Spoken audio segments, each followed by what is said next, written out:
Hello student, welcome to my YouTube channel Hi-Fi Classes for you. Today we will solve questions of exercise 1.5. तो हमारा first question है classify the flowing number as rational और irrational. ठीक है, तो इसमें हमें बताना है कि ये जो नंबर दिया हुआ है हमारा ये क्वेश्चन है फर्स्ट सेकंड थर्ड फोर्थ 5. तो इसमें से हमें चेक करना है कि कौन सा रेशनल है या फिर इरेशनल है. मतलब ये फर्स्ट नंबर जो है वो रेशनल है या फिर इरेशनल है. फिर ये नंबर जो है ये जो दिया हुआ है ये रेशनल है या फिर इरेशनल है. ठीक है, तो इसे हमें सॉल्व करने से पहले हमें जो इसके पहले वाले वीडियो में हमने पढ़ा था क्लोजर प्रॉपर्टी, ठीक है, तो उसे ध्यान में रखना पड़ेगा. तो चलिए स्टार्ट करते हैं हम. फर्स्ट क्वेश्चन है हमारा 2 माइनस स्क्वायर रूट ऑफ 5. ठीक है, तो देखिए यहाँ पे देखिए फर्स्ट क्वेश्चन हमारा है 2 minus square root of 5. Solve करते हैं इसे. तो इसमें देखिए हमारा क्या है कि ये तो इसके आगे सॉल्व हो नहीं रहा है और हमें ये पता नहीं कि रेशनल है या फिर इरेशनल है. देखिए यहाँ पे तो रेशनल है, यहाँ पे इरेशनल है, तो हमें तो कंफ्यूज हो रहे हैं कि रेशनल है या फिर इरेशनल है. ठीक है, तो किस तरह से पता करना. देखिए यहाँ पे सबसे फर्स्ट ये क्या है हमारा रेशनल नंबर है और ये हमारा इरेशनल नंबर है. ठीक है, तो ये क्या बन रहा है रेशनल माइनस इरेशनल, और रेशनल माइनस इरेशनल क्या होता है इरेशनल नंबर. ठीक है, तो हम कह सकते हैं कि this is irrational number, this is irrational number. ठीक है, अब सेकेंड नंबर आते हैं क्या हमारा 3 plus square root of 2 3 minus square root of 2 3. ठीक है, अब इसे सॉल्व करते हैं. एक बार इससे देख लेते हैं कि सॉल्व हो रहा है कि नहीं. तो यहाँ पे सॉल्व हो रहा है. ठीक है, इस तरह से हम ब्रेक कर लेते हैं माइनस स्क्वायर रूट ऑफ 2 3. तो देखिए ये और ये कैंसिल हो जा रहा है, तो यहाँ हमारा क्या बचा 3 प्लस 0. ठीक है, अब ये क्या है ये दोनों रेशनल नंबर हैं. ठीक है, ये भी रेशनल नंबर है और ये भी रेशनल नंबर है. देखिए रेशनल नंबर रेशनल नंबर. ठीक है, तो हमारा रेशनल प्लस रेशनल क्या होता है रेशनल नंबर, या फिर हम डायरेक्ट बोल सकते हैं 0 0 का मतलब 0. ठीक है, तो 3 प्लस 0 इक्वल टू 3 और 3 हमारा क्या रेशनल नंबर है, तो इट मीन्स ये क्या है रेशनल नंबर है. ठीक है, तो this is rational number.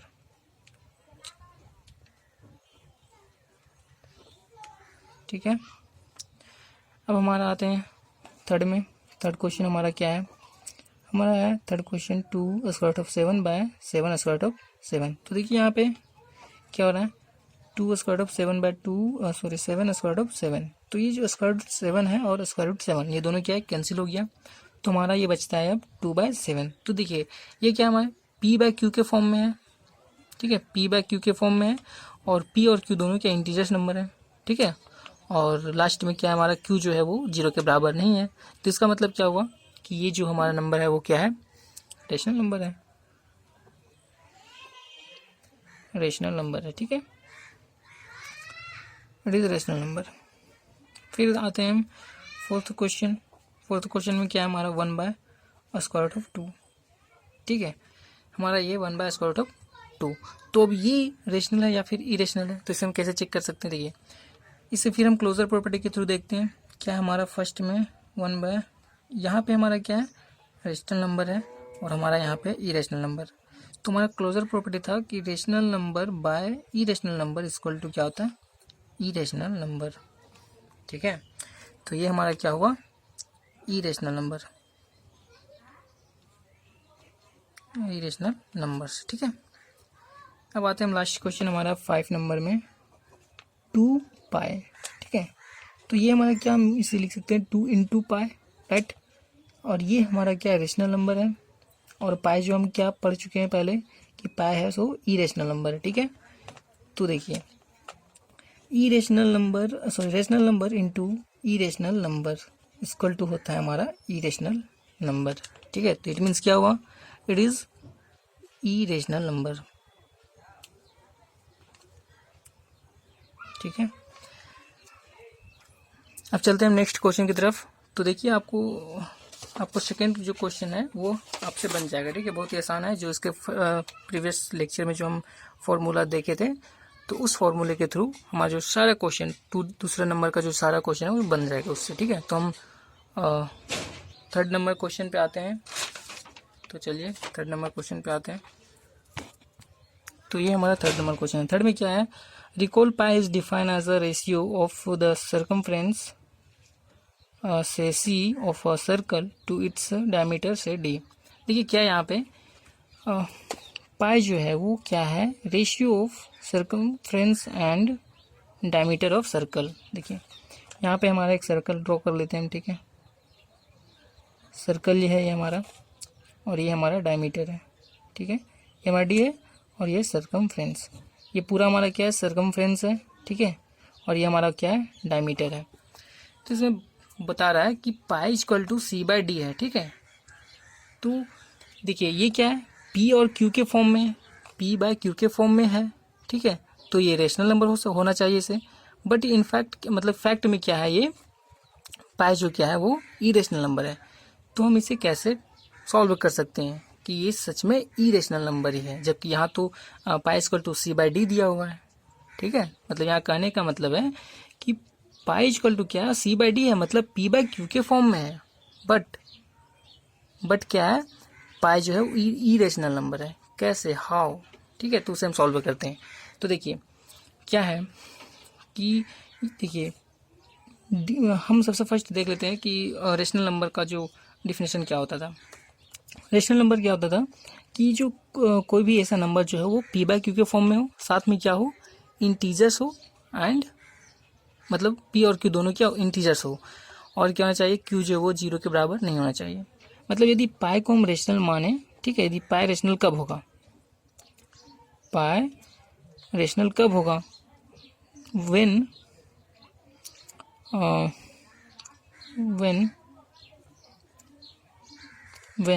C and D are integer, will be integer। ठीक है, पाई को रेशनल कब बोलेंगे, व्हेन C and D जो है वो इंटीजर्स होगा तब। ठीक है, अदरवाइज नहीं बोल सकते हैं। ठीक है, क्योंकि सिर्फ पाई और पी बाई क्यू के फॉर्म में होने से कोई फ़ायदा नहीं होने वाला। क्योंकि देखिए मान लीजिए हम यहाँ पे 2.7 बाय 3.5 इस तरह से कुछ दे रहे हैं, तो मान लीजिए नॉन टर्मिनेटिंग है। ठीक है, नॉन टर्मिनेटिंग और नॉन रिकरिंग है, कुछ आते जा रहा है। ठीक है, डिफरेंट देन क्या है, तो ये क्या हम इसे क्या मान सकते हैं, पी बाई क्यू के फॉर्म में तो है, तो कैसे हम रेशनल नंबर मानेंगे, नहीं, इसे हम इरेशनल ही मानेंगे। ठीक है, सिर्फ पी बाई क्यू के फॉर्म में होने से नहीं होता, क्या होता है, वो दोनों पी और क्यू जो क्या है उसे इंटीजर्स होना जरूरी है। ठीक है, तो अब देखिए, अब हम मान लीजिए कि डी जो है वो इंटीजर मान लीजिए हम डी को हम लेते हैं 2 सेंटीमीटर। तो चलिए किसी तरह से डी जो है वो इंटीजर्स हो गया, मान लीजिए इंटीजर्स हो गया, बट सी जो सर्कमफ्रेंस है, मान लीजिए कोई सर्कल का सर्कमफ्रेंस है, कोई सर्कल जो है हम किस तरह से ड्रॉ करते हैं, हम किसी स्केल से ड्रॉ करते हैं। ठीक है, या फिर कोई किसी डिवाइस से, तो जो हम स्केल से ड्रॉ करते हैं या फिर किसी डिवाइस से, तो क्या होता है, उसका जो वैल्यू, उसका रिजल्ट होता है वो क्या होता है, अप्रोक्सीमेट होता है। ठीक है, और अप्रोक्सीमेट वैल्यू जो है वो कभी एक्यूरेट नहीं होता है। ठीक है, जैसे मान लीजिए हम देखते हैं यहाँ पे, मान लीजिए ये हमारा क्या है, स्केल है। ठीक है, 0 1 2 3 4, ठीक है, कुछ इस तरह से है। तो क्या देखिए यहाँ से यहाँ तक जब हम लेते हैं, ठीक है, तो अभी तक तो हमारे यहाँ क्या बोलते हैं 1। ठीक है, बट यदि इसे और भी किया जाए तो इसके अंदर क्या होता है, इसे फोकस किया जाए तो इसके अंदर क्या होता है, 5 पार्ट से होते हैं। ठीक है, नहीं 1 2 3 4 एक और, ठीक है 5। फिर यदि इन दोनों के बीच में देखा जाए तो इसके बीच में 5 होते हैं, फिर उनके बीच में देखा जाए तो 5। तो मतलब कहीं ना कहीं ये क्या होता है, हम अप्रोक्सीमेट वैल्यू को अप्रोक्सीमेट वैल्यू को ही जान पाते हैं। ठीक है, हमें एक्यूरेट वैल्यू नहीं पता चल पाता है। ठीक है, तो इसलिए हम क्या, जो सी को हम इंटीजर्स नहीं मान सकते हैं कि वो इंटीजर्स है। ठीक है, तो इसलिए हम इसे बोल सकते हैं कि, तो हम यहाँ पे लिख सकते हैं C and D should be both integer. Okay, but मतलब क्या हम यदि क्या सी और डी को क्या होना चाहिए, इंटीजर्स होना चाहिए, but with the scale when we measure C and D, we get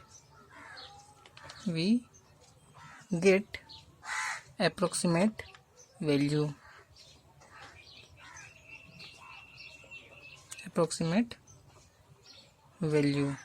okay, so क्या है, देखिए यहाँ पे कि हम तो मान लीजिए क्या यहाँ पे इंटीजर्स होना चाहिए तो है, बट जब हम स्केल से यदि हम इस स्केल से इसे ड्रॉ करें तो ये हमारा क्या होगा, जो अप्रोक्सीमेट वैल्यू नहीं दे पाएगा। ठीक है, मतलब ये सॉरी ये अप्रोक्सीमेट वैल्यू को देता है। ठीक है, ये एक्यूरेट वैल्यू को नहीं दे पाता है। ठीक है, सो we never know whether C or D are integers or not.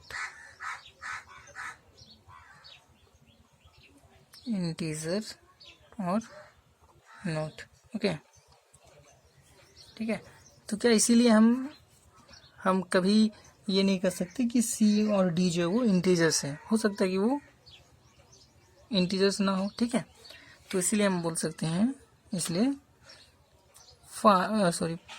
Pi is irrational number. Okay, अब चलते हैं, नेक्स्ट क्वेश्चन हमारा है 4th नंबर। ठीक है, 4th नंबर, ये क्या है क्वेश्चन हमारा है, इसमें क्या करना है, स्क्वायर ऑफ 9.3 को हमें नंबर लाइन पे शो करना है। ठीक है, रिप्रेजेंट करना है, तो किस तरह करेंगे, इसके लिए हमें चाहिए स्केल चाहिए। ओके, तो चलिए हम देखते हैं, स्टार्ट करते हैं। तो स्क्वायर रूट ऑफ 9.3 को ड्रॉ करने के लिए हमें क्या करना है, सबसे फर्स्ट स्केल से 9.5 सेंटीमीटर को नाप के डिस्टेंस, मतलब 9.3 को डिस्टेंस को क्या करना है, ड्रॉ कर देना। ठीक है, एक लाइन। तो चलिए हम ड्रॉ कर देते हैं, हमारा ये लाइन यहाँ तक आता है। ठीक है, 9.3 तक। ठीक है, अब देखिए इसमें यहाँ पॉइंट बन चुका है ए और बी। ठीक है, अब क्या करना है, यहाँ से इसी को 1 सेंटीमीटर क्या करना है, एक्सटेंड कर देना है। ठीक है, तो चलिए 1 सेंटीमीटर से एक्सटेंड कर देते हैं आगे तक ये। तो अब जो ये पॉइंट बना ये हमारा सी हो गया। ठीक है, ये बी पॉइंट है, ये हमारा सी पॉइंट है। ठीक है, अब क्या करना है, देखिए अब ये और सी को क्या करना है, बाइसेक्ट करना है। ठीक है, तो उसके लिए क्या करना है, हमें मोर देन हाफ लेके उसके बाद क्या करना है, ऊपर आर्क खींचना है, नीचे भी, देन फिर इस पॉइंट से ये हमारा आर्क बन चुका। अब ये दोनों लाइन को हम क्या करेंगे, ये दोनों लाइन को हम एक साथ मिला देंगे। ठीक है, तो ये हमारा लाइन मिल चुका। ठीक है, तो अब ये जो पॉइंट बना, ये हमारा जो पॉइंट बना, ये क्या हुआ, हमारा मिडिल पॉइंट, जिसे हम एम पॉइंट से दे रहे हैं। ठीक है, एम पॉइंट से डिनोट कर रहे हैं। ठीक है, अब क्या करना है, हमें क्या करना है, अब हमें इस डिस्टेंस को लेना है। ठीक है, एम और ये डिस्टेंस को, और हमें क्या ड्रॉ करना है, एक हाफ सर्कल। ठीक है, तो चलिए हम हाफ सर्कल ड्रॉ कर देते हैं। ये हमारा हाफ सर्कल ड्रॉ हो चुका है, ये हमारा हाफ सर्कल। ठीक है, अब इसके बाद क्या करना है, फिर से हमें इस लाइन को एक्सटेंड कर देना है। ठीक है, हमें इस लाइन को क्या कर देना है, एक्सटेंड कर देना, आगे तक एक्सटेंड कर दिए। अब हमें क्या करना है, हमें एक 90 डिग्री का एंगल बनाना है। ठीक है, वो बी पॉइंट से होगा हमारा 90 डिग्री का एंगल। ठीक है, तो चलिए बनाते हैं। ये हमारा हो चुका है। तो उसके लिए हमें क्या करना पड़ता है, सबसे फर्स्ट हम हाफ सर्कल ड्रॉ करेंगे, कर लिए। उसके बाद इसी डिस्टेंस को क्या करना है, इस पॉइंट से हम सबसे फर्स्ट 60 डिग्री बना लिए। ठीक है, फिर इसी पॉइंट से आप आगे भी कर सकते हैं या फिर यहाँ से भी। ठीक है, आप जिस तरह से चाहें। उसके बाद इस पॉइंट से इसी डिस्टेंस को, सेम डिस्टेंस को यहाँ पे एक आर्क ड्रॉ करना है और यहाँ पे भी एक, यहाँ से फिर इस आर्क को ड्रॉ करना है। ठीक है, तो देखिए, और अब क्या करना है, हमें इसे इस पॉइंट को इस पॉइंट से मिलाना है। ठीक है, तो चलिए हम इसे मिला देते हैं। तो देखिए हम मिला दिए। अब यहाँ पे देखें, हमारे पास एक पॉइंट बन चुका है, ये पॉइंट P है। ठीक है, तो अब क्या करना है, इस डिस्टेंस को लेके इस डिस्टेंस को हमें क्या करना है, यहाँ पे एक आर्क ड्रॉ करना है। ठीक है, तो हम चलिए आर्क ड्रॉ कर लेते हैं।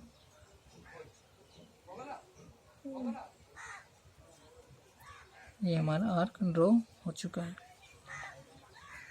ये हमारा आर्क ड्रॉ हो गया। ठीक है, अब ये पॉइंट हमारा बन गया, मान लीजिए D से, इसको D मान लेते हैं। ठीक है, तो देखिए, जो यहाँ से यहाँ तक हमारा जो डिस्टेंस है BD, ये क्या हमारा स्क्वायर ऑफ 9.3। ठीक है, इसी तरह से यदि हम चाहें तो स्क्वायर ऑफ 2.3 या फिर स्क्वायर ऑफ 5.4, ये सारे इस तरह के हम सभी को ड्रॉ कर सकते हैं। सिर्फ इसमें क्या चेंजिंग करना है हमें, जो हम यहाँ पे यदि हम मान लीजिए इससे बनाते हैं 2.3 को, तो क्या करना है हमें, ये जो डिस्टेंस हम लिए हैं 9.3 सेंटीमीटर का, वो हमें कितना लेना है, 2.3 सेंटीमीटर। ये हमारा क्या हुआ, इतना सेंटीमीटर। ठीक है, तो 2.3 सेंटीमीटर लेना है।